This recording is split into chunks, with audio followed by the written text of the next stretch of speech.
Donc bonjour et bienvenue à cette conférence virtuelle Communication, information et journalisme. Elle est organisée par l'Université Paul Valéry, par le service d'information et d'orientation, dans le cadre du Salon 2021 de l'enseignement supérieur de Montpellier. 3 intervenants se succéderont pour vous présenter les parcours de formation dans la communication et le journalisme, proposés par l'Université de Paul Valéry, Montpellier 3, et l'École supérieure de journalisme de Montpellier. Donc il s'agit de Frédéric Marty, enseignant-chercheur, responsable de la licence information et communication de l'Université Paul Valéry, Laurent Forêt, enseignant-chercheur également, responsable de la licence communication média, médiation numérique, et enfin Benoît Califano, directeur de l'ESJ Pro, l'École supérieure de journalisme à Montpellier. Voilà, donc je passe la parole à Frédéric Marty qui peut débuter concernant l'information et la communication. Alors bonjour à toutes et tous, je vais vous partager donc mon support de présentation. Donc j'aurais préféré vous voir en vrai, mais le contexte fait qu'on vous partage un peu toutes ces informations à distance. Donc quelques mots pour vous introduire et vous présenter donc la licence Infocom de l'Université Paul Valéry Montpellier 3. Tout d'abord, vous pourrez trouver à disposition sur le support qui sera mis normalement sur le site quelques premières vidéos très générales. La première qui représente l'Université Paul Valéry, je crois que tous mes collègues la partageront également, et une vidéo sur les 5 W de la licence Infocom qui reprendra quelques éléments que je vous présenterai. Alors tout d'abord, pour vous présenter la licence, vous rappelez donc que c'est une formation qui accueille 800 étudiants sur 2 sites, une part à Montpellier, route de Mende, et aussi sur une antenne à Béziers, où la licence est dispensée en parallèle pour les 3 années. C'est une licence qui est généraliste et professionnalisante, c'est-à-dire qu'on va chercher une mise en relation entre théorie et pratique. Ça va mobiliser donc des enseignants-chercheurs et des professionnels spécialistes de la communication, avec un lien assez récurrent avec le monde professionnel. La visée, c'est donc l'acquisition de compétences en communication des organisations et en communication numérique. Les métiers auxquels vous pourrez avoir accès après cette licence, c'est tout d'abord tous les métiers de la communication en général, chargé de communication, interne, externe, les relations presse, les relations publiques, mais aussi tout ce qui va toucher à la conception et à la réalisation d'objets multimédia, qu'ils soient graphiques, vidéo ou autres. Et ensuite tout un autre volant de métier autour de l'animation de sites multimédia, avec ce qu'on appelle plus communément aujourd'hui le community management, notamment la gestion des réseaux sociaux numériques. La formation est organisée donc autour de 4 grands pôles de compétences qui vont être en progression tout au long des 3 années. Tout d'abord un pôle théorie, où là vous allez pouvoir acquérir des notions fondamentales en théorie et en méthode de sciences de l'information et de la communication. Un pôle organisation, où là vous apprendrez à analyser des situations de communication en organisation et à concevoir des stratégies et des outils adaptés. Un pôle numérique, vous l'aurez compris, alors l'objectif d'acquérir une culture et une pratique de la communication numérique. Et enfin, un pôle de professionnalisation où vous serez accompagné sur les 3 années pour élaborer votre projet professionnel et choisir les options les plus adaptées à ce projet, puisque vous pourrez vous spécialiser au fil des 3 années. Alors les 3 atouts pour réussir dans le cadre de la licence, au moment où vous réfléchissez à votre orientation, tout d'abord une très bonne maîtrise de l'expression écrite et orale, un goût pour la lecture, il faudra en passer par là, quel que soit le support, papier ou numérique. Ensuite une curiosité, une sensibilité à l'actualité et aux problèmes sociaux contemporains, et enfin un intérêt pour les technologies du numérique. Alors quelques exemples peut-être de choses que vous pourriez voir en cours dans le cadre de la licence, des cours autour de l'organisation d'un événement, la conception d'un site web de A à Z, ou encore l'imagination autour de travail créatif autour de création de visuels. Là aussi on va plus concrètement travailler autour des logiciels de la suite Adobe, donc Photoshop, InDesign et Illustrator pour en citer 3. La poursuite après la licence, ça peut être donc l'insertion dans le milieu professionnel d'une part, puisque la licence est professionnalisante. Vous aurez l'occasion d'ailleurs de faire un stage en 3e année, et aussi la possibilité de poursuivre en master. On a 3 parcours de master qui sont proposés au sein de l'Université Paul Valéry. Un parcours autour de la com numérique, CNO, un parcours autour de la communication publique, associative et culturelle, COMPAC, et un parcours autour du changement personnel organisationnel, plutôt de la com interne, qui s'appelle CPO. Le master illustre aussi notre objectif de professionnalisation, puisque une majorité des enseignements de spécialité sont dispensés par des professionnels du domaine, et le master, que ce soit en première ou en deuxième année, peut être réalisé sur le rythme de l'alternance avec des stages longs, apprentissage, contrat de professionnalisation. Là aussi, on sait que c'est une clé importante pour vous, pour donner un petit peu une suite à vos études. Quelques contacts peut-être pour terminer et vous amener à nous solliciter si besoin. Tout d'abord celui du secrétariat, donc vous avez le mail ici qui pourra vous renseigner sur les procédures administratives. Mon contact également, si vous avez des questions sur le contenu de la formation, sur quoi que ce soit autour de la formation, n'hésitez pas à me solliciter. Le site de l'ITIC, vous trouverez la page de la licence Infocom, où vous retrouverez toutes les informations, les emplois du temps, pour comprendre un peu comment c'est organisé, les personnes ressources et également le fascicule de la licence Infocom que je vous invite à télécharger. Vous y retrouverez dans ce fascicule l'ensemble des détails de présentation pour tous les cours, les différents contacts et la charte du département qui reprend un peu tous les éléments que j'ai évoqués jusqu'ici. Je vous remercie pour votre attention et j'espère vous voir très bientôt au sein de la licence Infocom. Merci Frédéric Marty, donc, qui nous a présenté la formation de licence communication, information et communication à Paul Valéry, Université Montpellier 3. Et donc, on passe la parole maintenant à Laurent Forêt, qui lui va nous présenter la licence communication média, médiation numérique, toujours présentée à l'Université Paul Valéry, Montpellier 3.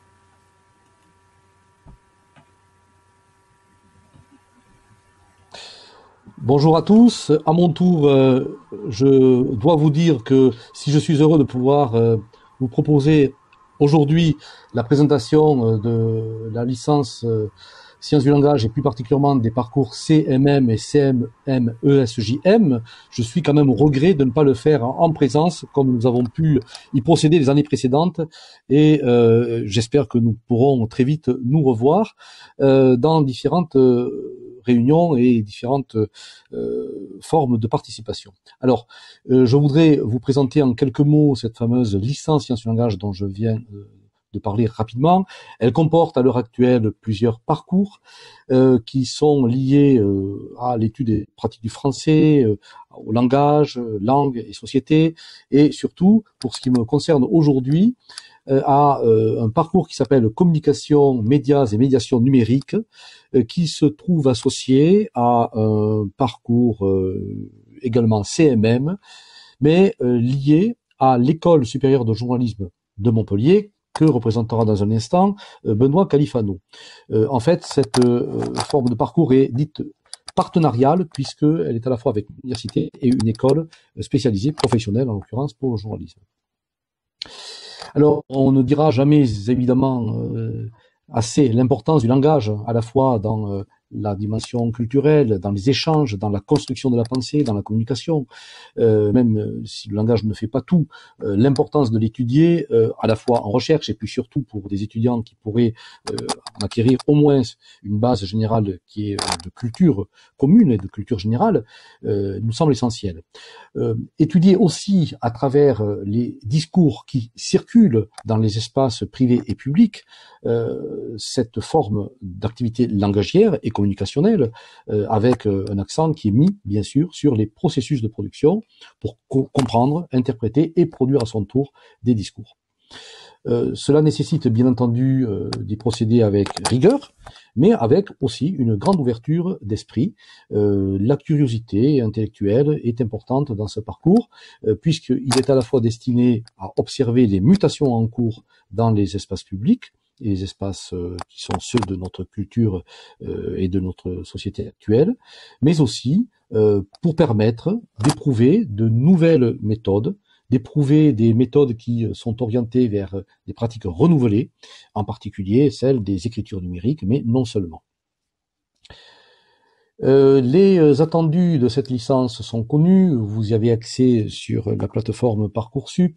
Il s'agit bien entendu de savoir mobiliser les compétences en matière d'écrit et d'oral pour pouvoir argumenter et raisonner, c'est un aspect très important de cette licence.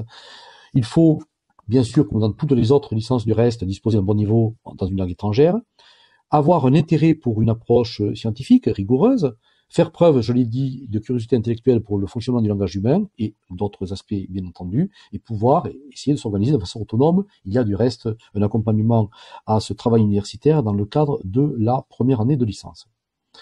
Il y a également dans le parcours CMM et CMM-ESJM plusieurs aspects qui relèvent de la communication interpersonnelle, qu'il s'agisse de la communication en présentiel, de manière ordinaire, ou à distance, et vous voyez à quel point, à l'heure actuelle, ces questions-là sont cruciales.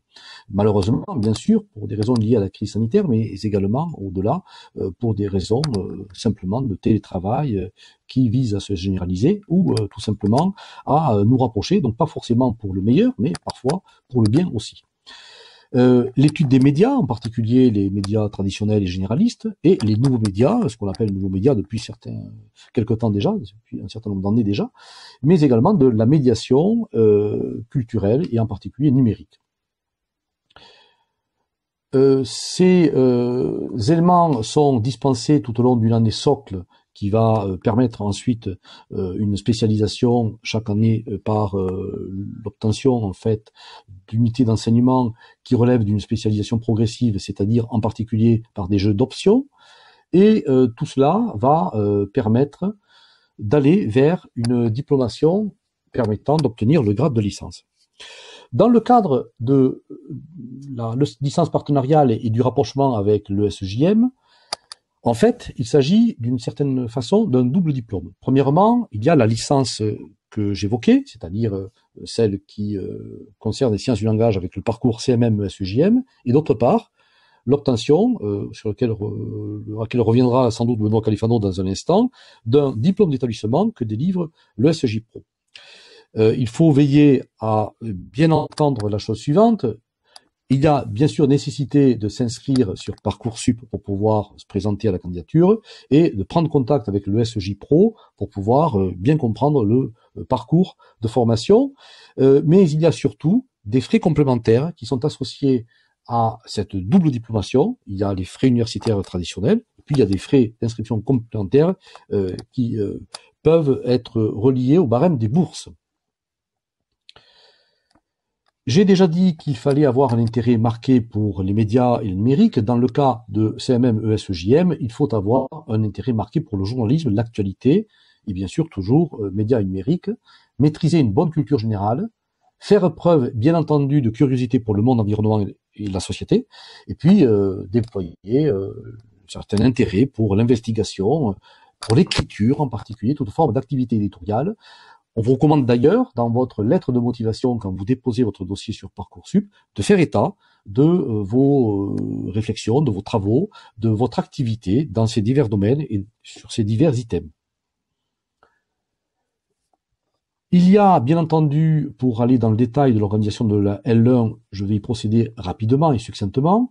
D'une part, les cours proprement dispensés dans le cadre de l'Institut des technosciences de l'information et de la communication, l'ITIC, notre composante. Cet institut, bien sûr, propose, dans le cadre de la licence sciences du langage, 2 cours de tronc commun et 3 cours disciplinaires. Il y a ensuite des cours de tronc commun, mais au nombre de 4, et 3 cours proprement disciplinaires qui vont se dispenser sous forme de CM, cours magistraux, et de TD, travaux dirigés, tout au long de cette année de L1, et en particulier du semestre 2. Par la suite, comme je l'annonçais tout à l'heure, il y a une spécialisation. C'est dans le cadre des pré-professionnalisations en particulier que l'on va pouvoir procéder à cette spécialisation progressive. Ça permet de jouer sur les options pour tracer en quelque sorte un chemin à l'intérieur du parcours qui est lui-même à l'intérieur de la licence. Je vous invite, comme mon collègue tout à l'heure le faisait à juste titre, à aller sur le site de l'ITIC où vous trouverez toutes les informations, les fascicules, le détail de notre offre de formation, au-delà d'ailleurs de celle que je vous présente, bien entendu. Les enseignements disciplinaires, quant à eux, sont plutôt concentrés sur des méthodes, sur des outils, à la fois analytiques et théoriques, qui permettent de se concentrer sur l'évolution des processus de communication, en particulier langagiers et discursifs, l'évolution des pratiques médiatiques et puis l'évolution des dispositifs de médiation. Ensuite, les modules de pré-pro, ceux qui permettent de se spécialiser, vous en avez la liste ici, parfois offerts par notre licence, parfois offerts donc en découverte par d'autres licences. C'est le cas notamment de documentation et management de l'information. Il y a aussi d'autres possibilités pour se réancrer un peu plus dans les approches proprement langagières. Les stages sont possibles dans le cadre de notre licence. En troisième année, il y a des enseignements de prépo qui en proposent une. Ça n'est pas obligatoire. On peut aussi opter pour une autre professionnalisation, mais on peut valider un stage dans ce cadre-là, y compris à titre facultatif.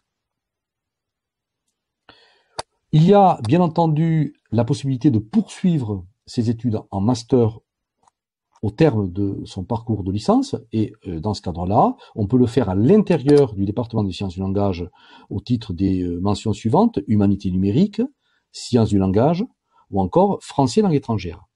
Mais il y a également, porté par l'ITIC, la possibilité d'accéder sur dossier, et là encore sur une forme de sélection en fait après le dossier avec un écrit oral, au futur master journalisme numérique qui s'ouvrira à la rentrée 2021.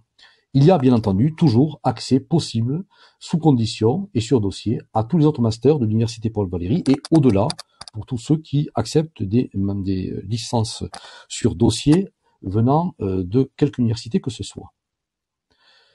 Les métiers du journalisme sont l'essentiel du parcours CMM ESEJM, mais non seulement, il s'agit simplement de découvrir en fait la profession, d'avoir un panorama de ces métiers, mais CMM tout simplement permet d'aller du côté des métiers du web et de la communication, dans un cadre différent de celui d'ailleurs des FOCOM, de manière complémentaire, mais moins spécialisée, de façon plus concrète vers l'écriture et la conception de documents numériques. J'ai parlé déjà du journalisme, mais il y a aussi tous les métiers émergents associés.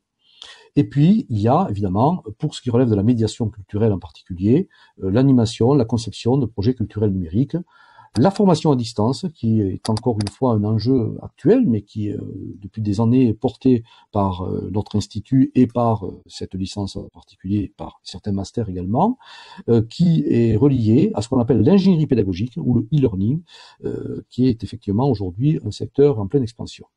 Et puis, il y a évidemment, au terme d'un parcours de master, la possibilité de continuer en doctorat et au-delà, d'essayer de poursuivre vers les concours de la recherche et de l'enseignement supérieur. Les contacts à connaître sont ceux des responsables des deux parcours que j'ai évoqués. Lucie Alidière pour le parcours communication, médias, médiation numérique et moi-même pour le parcours CMM ESEJM. Voilà, vous avez ces adresses reprises sur le site de l'ITIC et vous retrouverez l'ensemble de ces indications sur la page dédiée à la formation. Merci de votre attention. Merci Laurent Forêt, donc qui vient nous présenter les parcours communication, médias, médiation numérique. Et puis donc maintenant, on va laisser la parole à Benoît Califano qui va poursuivre sur les parcours de l'ESJ Pro Montpellier et plus largement sur les métiers du journalisme. Oui, plus largement sur les métiers du journalisme, puisque vous êtes un certain nombre ici à vous intéresser et à vous questionner sur ce métier, savoir qu'est-ce que c'est que ce métier et construire à travers ça votre projet professionnel. Qu'est-ce que le journalisme? Pourquoi on devient journaliste? Comment on devient journaliste? Et puis, quel est l'état de la profession? C'est un peu ce que je vais vous présenter en un temps réduit et essayer de voir avec vous d'abord les filières que nous on propose, mais aussi d'autres filières qui peuvent être proposées par d'autres écoles en France et qui vous permettront vous aussi de construire votre parcours professionnel. Alors, devenir journaliste. Alors, premièrement, devenir journaliste, ça commence par une présentation de moi-même, Benoît Califano. Donc, je suis moi-même journaliste avant de diriger une école de journalisme. Je suis maintenant directeur de ESJ Pro Montpellier, une école basée à Montpellier depuis 18 ans. Et j'ai été dans ma carrière professionnelle journaliste de radio et également documentariste en télévision. L'école, l'ESJ Pro Montpellier. D'abord, c'est de la formation initiale par alternance. On a près de 200 étudiants qui suivent des parcours d'alternance sur 2 ans. J'y reviendrai tout à l'heure. En radio, en télé, en presse écrite. Ça veut dire qu'il y en a à peu près une centaine qui sortent de notre école chaque année. Et puis, il y a la formation, la filière post-bac, mise en place avec l'Université Paul Valéry, que Laurent Fauré vous a présenté tout à l'heure et sur laquelle je reviendrai en fin d'intervention.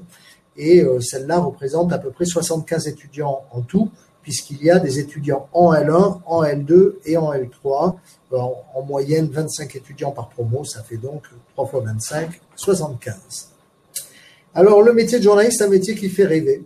On se rêve, on a tous, même nous, moi quand j'étais plus jeune, rêvé d'être journaliste à travers, alors certains c'est interporter, hein, c'est un peu le modèle du journaliste un peu redresseur de tort. Albert Londres, figure tutélaire de notre profession, hein, grand journaliste du XXe siècle qui a révélé à travers le monde bien des scandales et notamment des histoires de bagne. Et puis Joseph Kessel, que vous avez peut-être découvert comme écrivain, qui est un écrivain magnifique et qui était également un écrivain et un journaliste puisqu'il s'inscrivait dans la tradition des écrivains journalistes. À titre personnel, c'est la lecture de Joseph Kessel qui m'a fait rêver de ce métier. Donc un métier qui est représenté par des grandes figures aventurières et pour autant c'est parfois un peu assez loin du métier tel qu'il est vécu par une grande majorité des journalistes. Donc je vais un peu vous aborder cette question-là avec vous. Vous dire que néanmoins c'est un métier qui continue à faire rêver, même si c'est un métier qui est très défiant hein, dans la société. Il y a beaucoup de critiques de notre métier et pour autant on a chaque année énormément de jeunes qui viennent nous voir en nous disant j'ai envie de faire ce métier-là. On est en contact chaque année avec près de 800 jeunes à Montpellier qui veulent devenir journalistes dans notre école.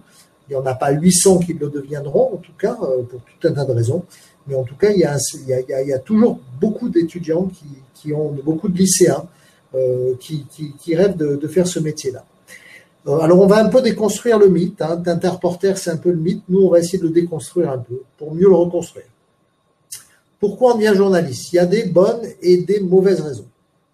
Les bonnes raisons, ce serait le voyage. Sachez que quand même, il y a beaucoup plus de journalistes qui restent sur leur territoire et qui font de la presse de proximité que de journalistes qui courent la planète aux quatre coins de la planète. Donc le voyage n'est pas forcément la meilleure raison pour faire du journalisme. L'argent, n'en parlons pas, c'est un métier qui est aujourd'hui assez mal payé avec une profession un peu en crise et surtout un modèle économique des médias qui est de plus en plus difficile à trouver, donc des salaires qui sont à la baisse aujourd'hui dans le métier de journaliste. Si vous voulez gagner de l'argent, il vaut mieux être trader ou banquier au choix. Reconnaissance sociale, ça a longtemps été ça. Aujourd'hui, on a beaucoup plus de gens qui sont très critiques vis-à-vis de la profession que de gens qui la reconnaissent pour son utilité sociale. En tout cas, c'est pas ça qui doit vous motiver. C'est un métier qui est pas toujours très bien aimé aujourd'hui, pour des bonnes raisons et parfois pour des mauvaises. L'aventure, choisissez l'armée plutôt, hein, j'en reviens, c'est comme le voyage. Le pouvoir, c'est un mythe, on n'est pas un pouvoir, on est un contre-pouvoir. Faites de la politique si vous voulez du pouvoir, mais surtout pas du journalisme. Et sécurité de l'emploi, je le disais, un métier aujourd'hui dans une situation un peu compliquée et en pleine mutation, et c'est pas l'endroit le plus confortable pour avoir un métier sécurisé. Je vous donnerai un peu les détails de l'état de la profession tout à l'heure. Il y a des bonnes raisons pour devenir journaliste. La première étant l'utilité sociale, on y croit fort, à l'ESJ Pro. C'est un métier utile pour la société et utile pour la démocratie. Et si vous avez envie d'être utile et faire un métier utile, je pense que c'est un métier qui l'est totalement. La découverte, tous les jours, effectivement, être confronté à des situations différentes, à des univers différents. Et c'est pour les gens qui sont un petit peu boulimiques et curieux, c'est plutôt bien de choisir ce métier-là. Le mouvement, un métier en mouvement permanent avec des choses assez imprévues, des imprévus qui surgissent en permanence avec des temps très rapides pour travailler, des fois des temps longs. En tout cas, c'est un métier où on ne s'ennuie jamais. Le contact, si vous êtes quelqu'un de plutôt qui aimait le contact avec les gens, vous serez amené effectivement en pratiquant ce métier effectivement à être en contact permanent avec des puissants et des petites gens, et c'est ça qui est passionnant, c'est de passer d'un univers à un autre. Je vous disais, un métier qui est utile pour la démocratie, c'est pas compliqué. Quand un dictateur arrive au pouvoir dans un pays, la première chose qu'il fait, c'est quand même de museler la presse et d'enfermer les journalistes. C'est peut-être pas pour rien, et c'est peut-être parce qu'on a une utilité sociale. Je n'irai pas sur l'article 24 aujourd'hui débattu à l'Assemblée nationale, mais je vous laisse réfléchir et lire tout ce qui a été produit sur cette question-là. Aujourd'hui, le pouvoir en France aussi se questionne beaucoup dans ses rapports au journalisme, et on est très attentif à son évolution, parce que la question du journalisme est directement liée à la question de la démocratie. Il n'y a pas de démocratie sans médias indépendants, indépendants des pouvoirs politiques, mais aussi indépendants des pouvoirs économiques. Il n'y a pas de démocratie sans citoyens éclairés. C'est important d'avoir des citoyens qui sont bien informés, et c'est notre boulot, nous les journalistes, de tâcher de les informer au mieux pour que, quand ils ont des choix importants à faire, notamment au moment des votes, mais pas que, mais au moment des votes, ils puissent mettre leur bulletin de vote dans l'urne en pleine connaissance de cause et en étant le mieux informés possible sur l'état du monde et de leur pays. Il n'y a pas de vivre ensemble sans lien social, et le journal, la presse, c'est du lien social. C'est ce qui permet de nous sentir appartenir à une même société et faire société. Et les médias ont un rôle important à jouer à ce niveau-là pour animer le débat public.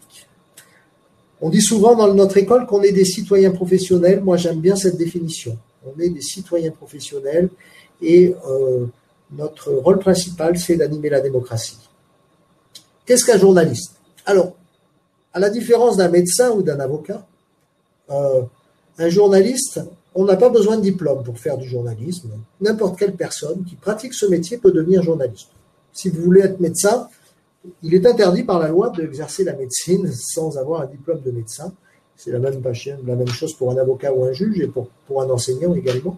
Un journaliste, la profession s'est toujours voulue très ouverte, et donc c'est important. Pour autant, c'est un métier qui s'apprend. C'est pas parce qu'on n'a pas besoin de diplôme qu'on n'a pas besoin d'école de journalisme, et c'est important d'apprendre ce métier, parce que c'est un métier qui demande quand même un savoir-faire et essentiel, ainsi que des valeurs que je détaillerai tout à l'heure. En tout cas, la définition du journaliste, c'est un journaliste est celui qui a pour occupation principale, régulière et rétribuée, l'exercice de sa profession, et qui en tire la majeure partie de ses ressources. Grosso modo, si vous gagnez de l'argent en faisant le journaliste, vous êtes journaliste et vous pouvez demander votre carte de presse.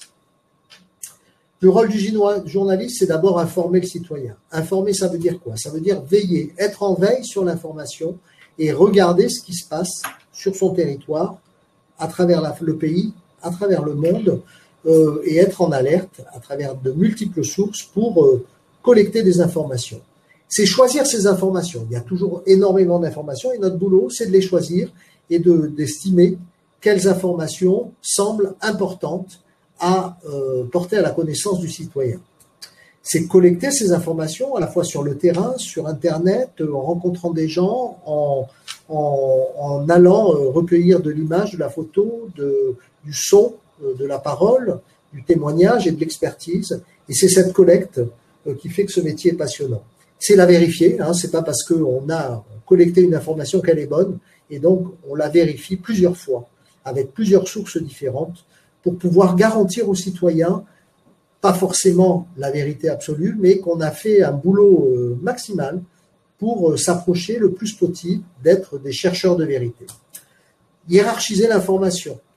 Hiérarchiser, ça veut dire la classer par ordre d'importance pour pouvoir dire aux citoyens, voilà, aujourd'hui, on a décidé de vous présenter telle information en premier parce qu'on estime que c'est ce qui est de plus important, selon nous, à vous livrer. Mettre en contexte, c'est-à-dire une information, elle n'existe pas en soi, elle existe dans un contexte politique, dans un contexte géographique, dans un contexte social. dans un contexte temporel. Et donc, c'est à chaque fois l'information, elle n'existe pas en soi, il faut la remettre en permanence dans son contexte pour lui donner du sens. Et puis, mettre en récit, il ne s'agit pas de collecter des bonnes histoires, et après, il faut savoir les raconter pour capter l'attention et pour que ce soit agréable pour le lecteur ou pour l'auditeur. Et donc, la mise en récit est quelque chose d'important. C'est pas pour rien que Joseph Kessel était à la fois un grand écrivain et un grand journaliste. La profession aujourd'hui, c'est quoi? La profession, c'est 2500 entreprises de presse, tous médias confondus. Donc, c'est un univers qui est important. Il y a aujourd'hui 35 000 journalistes détenteurs d'une carte de presse. Il y a des journalistes qui n'ont pas de carte de presse parce qu'ils n'ont pas assez travaillé dans l'année pour obtenir leur carte de presse. Mais il y a aujourd'hui 35 000 journalistes qui détiennent leur carte de presse. C'est un chiffre qui est en baisse depuis quelques années. On voit très nettement effectivement la courbe qui a été ascendante pendant très longtemps descendre depuis 4-5 ans. C'est une profession qui se féminise. On est carrément à 50-50, on est à 52% d'hommes, 48% de femmes. Voilà, ça c'est un virage qui a été pris depuis une vingtaine d'années. Et tout univers confondu, un métier qui est en pleine féminisation. Pour autant, c'est un métier qui a encore du mal à se féminiser au niveau de ses cadres, au niveau des directeurs, des rédacteurs en chef, même si ça évolue aussi. Et c'est un métier où il y a encore un déséquilibre en termes de salaire entre les hommes et les femmes, comme dans pas mal de métiers. C'est un métier qui est plutôt centralisé. Aujourd'hui, 58% des journalistes exercent leur métier soit à Paris ou soit à l'étranger, et seulement 42% en région. C'est lié à la structure de notre pays et à la centralisation, effectivement, des gros médias. Même si en région, il y a des gros groupes de presse, comme Ouest France en Bretagne, comme la Dépêche du Midi du côté de Toulouse et en Occitanie, comme Ebra sur la partie est du pays.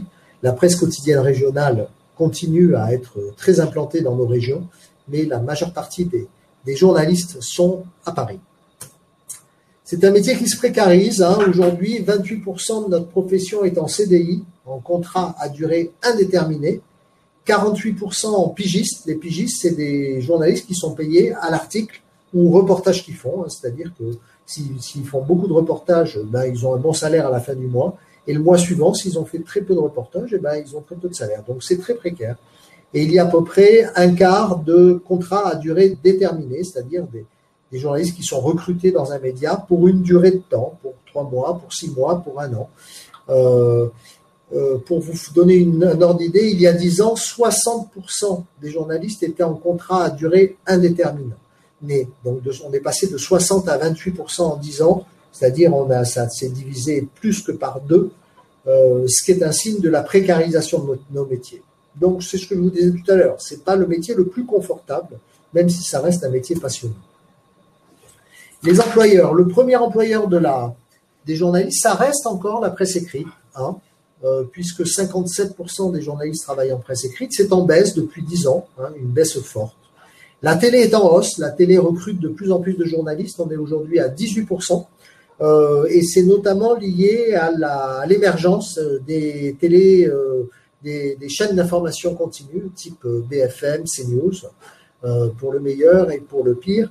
En tout cas, c'est aujourd'hui un secteur des médias qui recrute de plus en plus. La radio aussi est en hausse, à la fois sur l'antenne, bien que les jeunes écoutent de moins en moins la radio, en tout cas en linéaire.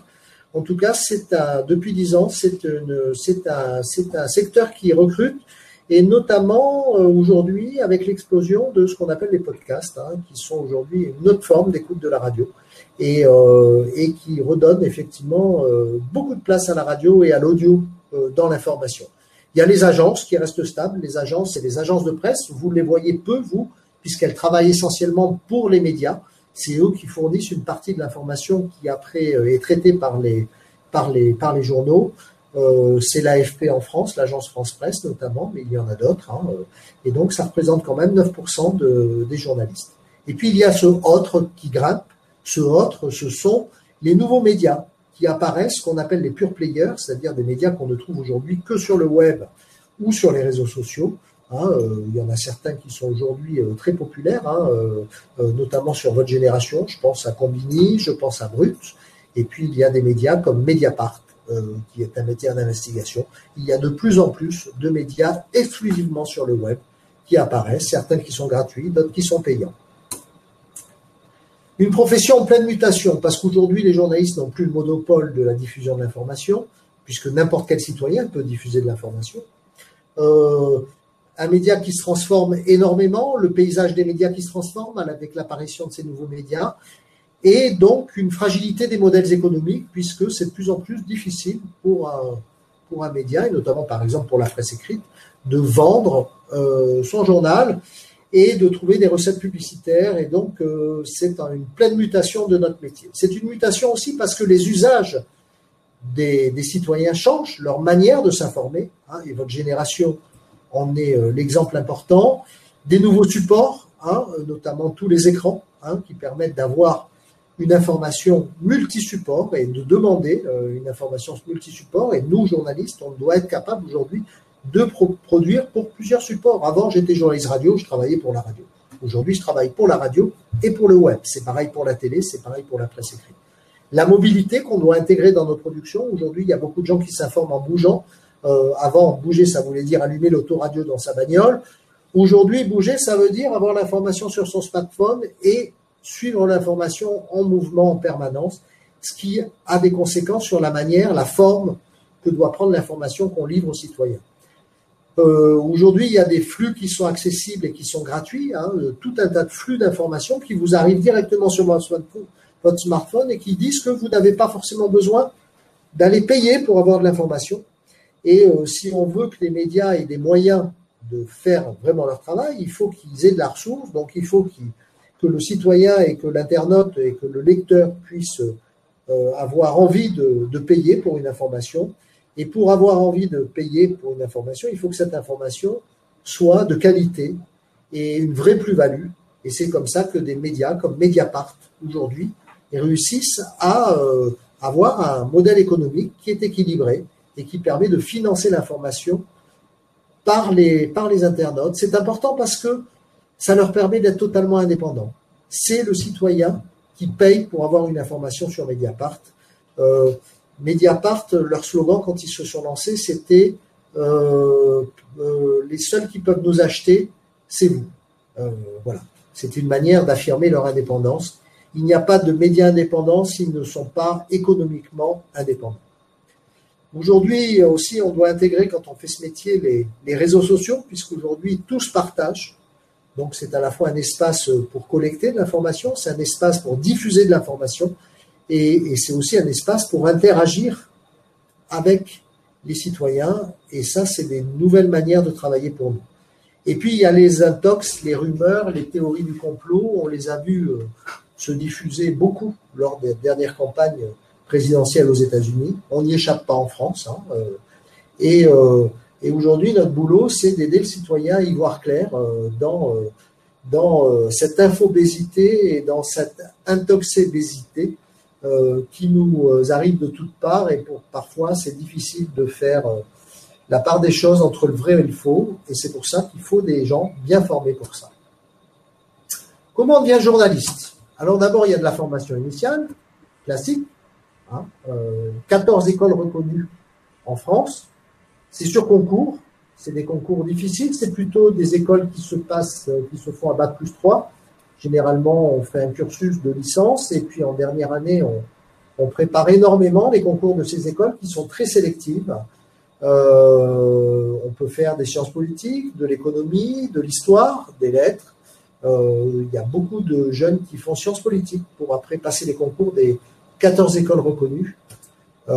Et puis, il y a 2 IUT aussi qui sont reconnus par la profession, l'IUT de Lannion et l'IUT de Cannes. À mon sens, c'est un peu tôt de sortir d'un IUT. Généralement, quand ils sortent d'un IUT, ils ont besoin de continuer un peu leurs études, parce que si on rentre à l'IUT à 17-18 ans après le bac, on sort de l'IUT à 20 ans, et c'est peut-être un peu jeune pour plonger dans cette profession et c'est bien de compléter. Et puis il y a l'alternance telle qu'on la pratique à l'école de journalisme de Montpellier. L'alternance, c'est plutôt à Bac+3 qu'on recrute, même si des fois on recrute des jeunes avant. Et c'est une très bonne manière de se former au journalisme. Et puis il y a des préparations pour ces concours des écoles et puis il y a des préparations pour l'alternance, tout de suite après le bac. Notamment celui dont a parlé tout à l'heure Laurent Fauré et que je vais détailler tout à l'heure. Et ces préparations sont accessibles tout de suite après le bac et c'est une bonne manière de se préparer à intégrer des écoles de journalisme. Les formations, les 14 écoles reconnues, je vous les fais passer très rapidement. Vous pouvez trouver la liste un peu partout. Il y a d'autres écoles qui ne sont pas reconnues par la profession et certaines qui sont excellentes aussi, mais ces 14 écoles vous garantissent une information sérieuse en phase avec les attentes des médias aujourd'hui employeurs. Donc il y a l'ESJ de Lille, qui est l'école de référence, c'est la plus ancienne et c'est l'école vraiment de référence, extrêmement sélective. Il y a le CFJ à Paris, le Centre de formation des journalistes, le JT, l'école de journalisme de Toulouse, l'IPJ, l'école de Dauphine, l'école de journalisme de Sciences Po, le CELSA à Paris, le QEJ à Strasbourg, le JDG à Grenoble, l'école de journalisme de Grenoble, qui dépend de l'université, le JCAM, qui dépend de l'université d'Aix-Marseille, le PJT qui dépend de Tours, l'IFP, l'Institut français de presse, l'IJBA, qui dépend de l'université de Bordeaux, en Aquitaine, l'IUT de Lannion, dont je vous parlais, et l'IUT de Cannes. Donc vous voyez qu'il y a une répartition qui est très importante sur le territoire français. Donc il n'y a pas qu'à Paris qu'on se forme au journalisme, et on se forme au journalisme un peu partout en France avec d'excellentes écoles. L'alternance chez nous à ESJ Pro Montpellier, c'est quoi? C'est 3 filières, bimédia, c'est-à-dire presse et web, radio et télé. Le recrutement se fait plutôt à Bac+3, même si on n'est pas fermé au fait d'accueillir des jeunes avant, sur dossier d'abord et puis après des tests. Le dossier, on exige que vous ayez fait des stages dans des médias avant de venir et que vous ayez un peu une idée un peu précise de votre projet professionnel. Les tests, c'est un test de culture générale, de suivi d'actualité, de français et d'écriture. Et donc, en fonction de ces tests, on vous admet ou on ne vous admet pas dans nos filières en alternance. Ça signifie qu'il faut également trouver un employeur qui est susceptible de vous recruter pour que vous puissiez faire l'alternance, puisque vous êtes salarié d'un média, vous gagnez 80% du SMIC, et toutes les 6 semaines, vous venez passer 2 semaines à l'école pour vous former au journalisme, et après vous retournez 6 semaines dans votre entreprise, qui peut être partout en France. C'est assez intense et c'est assez intéressant parce que c'est très professionnalisant. L'intérêt, c'est que c'est non seulement gratuit, mais en plus vous gagnez un salaire, puisque vous êtes employé d'un média.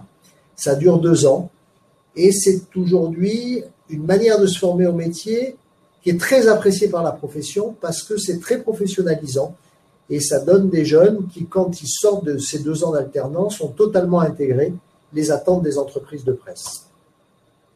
La formation post-bac que Laurent Fauré vous a présentée tout à l'heure, qui est faite avec l'Université Paul Valéry de Montpellier, les sciences du langage, parcours sur 3 ans, 1 journée par semaine à l'ESJ Pro, le reste du temps c'est à l'Université Paul Valéry. Chez nous, à l'ESJ Pro, on découvre les connaissances du métier, de l'actualité, de l'information, les métiers de journaliste, l'univers des médias, le français et la culture générale, l'anglais, et on vous aide à préparer les concours. C'est-à-dire que cette formation post-bac avec la licence sciences du langage, elle ne vous forme pas au métier de journaliste, elle vous prépare à construire votre projet professionnel et à préparer les concours pour après suivre une formation initiale ou en alternance de journaliste. Ce n'est pas une formation au journalisme, c'est une formation pour découvrir le métier et se préparer au concours. C'est un parcours payant qui coûte entre 300 et 3 000 euros par an, suivant votre niveau de bourse. Les règles d'or pour devenir journaliste, pour se préparer au concours, s'informer évidemment, solidifier sa culture générale, maîtriser la grammaire, l'orthographe et l'anglais. Je répète, grammaire, orthographe et anglais, grammaire, orthographe. C'est votre matière première, hein, le texte et le verbe. Donc, il ne faut pas le négliger. Je sais que c'est souvent une fragilité sur votre génération. Ne le négligez pas, c'est essentiel. Faites des stages dans des médias pendant que vous faites vos licences, quand vous aborderez votre filière après le bac. Profitez de vos années de fac pour aller faire des stages, pour confronter le métier rêvé avec le métier réel. Et plus vous serez de stages, et plus vous aurez des chances de devenir journaliste.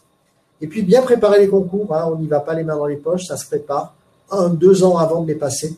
Il y a plein d'annales. En tout cas, ça ne s'improvise pas. On ne peut pas réussir les concours des écoles de journalisme si on ne les a pas très bien préparés.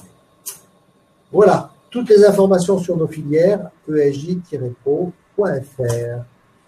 Merci de votre attention. Merci Benoît Califano pour ce bel exposé et qui nous a présenté le métier de journaliste et puis les parcours spécifiques proposés par le ESJ Pro. Donc, notre conférence est à présent terminée. Nous vous remercions pour votre attention et vous souhaitons un très bon salon de l'enseignement supérieur.